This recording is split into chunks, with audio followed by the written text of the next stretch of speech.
حضرت ابراہیم علیہ السلام کی عادت یہ تھی کہ مہمان کے بغیر کھانا نہیں کھاتے تھے، اور یہ بات ذہن میں رکھو کہ جو کھانا مہمان کے ساتھ کھایا جاتا ہے اس کا حساب نہیں ہوگا۔ تو جب بھی بھوک ستاتی تو کسی شخص کو ڈھونڈ کے لے آتے اور اس کے ساتھ دسترخوان پہ بیٹھ کے کھانا کھاتے۔ ایک دن ایک مہمان کو ڈھونڈ لائے اور کھانا تیار تھا تو کہا کہ اللہ کا مبارک نام لیجیے اور شروع کیجیے۔ اس نے کہا میں تو اللہ کو نہیں مانتا۔ تو کہا کہ میاں تیرا اور میرا رشتہ کیا ہے؟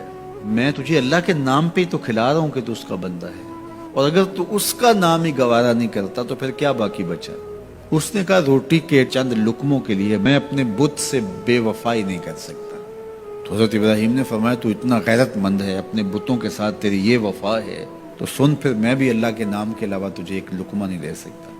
اس نے کہا کوئی بات نہیں، اٹھ کے چلا گیا۔ وہ چلا گیا تو جبریل آ گئے، رب کا سندیسہ دیا، ابراہیم تو نے میرا بندہ ناراض کر دیا۔ یا اللہ وہ تیرا بندہ تھا، تیرا نام لینا گوارا نہیں تھا۔ کہا ابراہیم اس کی عمر کتنی ہوگی؟ مالک 70-80 کے پیٹے میں ہوگا۔ تو کہا اتنا عرصہ ہو گیا نا کہ میں اس کو دے رہا ہوں، تم ایک دن نہیں کھلا سکے۔ اب ابراہیم علیہ السلام ان کو ڈھونڈ رہا، وہ پہاڑ چڑھ رہا تھا تو آواز دی او میاں آ جاؤ، کھانا ٹھنڈا ہو رہا ہے۔ اس نے کہا آ جاؤں گا لیکن تمہارے رب کا نام نہیں لوں گا۔ کہا نہ لینا، آ جاؤ۔ آیا، دسترخوان پر بیٹھا، کھانا شروع ہوا تو کہنے لگا پہلے تو بڑے غصے میں تھے، جلال میں تھے کہ رب کا نام نہیں لوگے تو کھانا نہیں دوں گا، ایک دم تبدیلی کیسے آ گئی؟ کہا اسی رب کا سندیسہ آیا ہے کہ مجھے بھی تو اتنا عرصہ ہوا کہ دے رہا ہوں، تم ایک دن نہیں دے سکے۔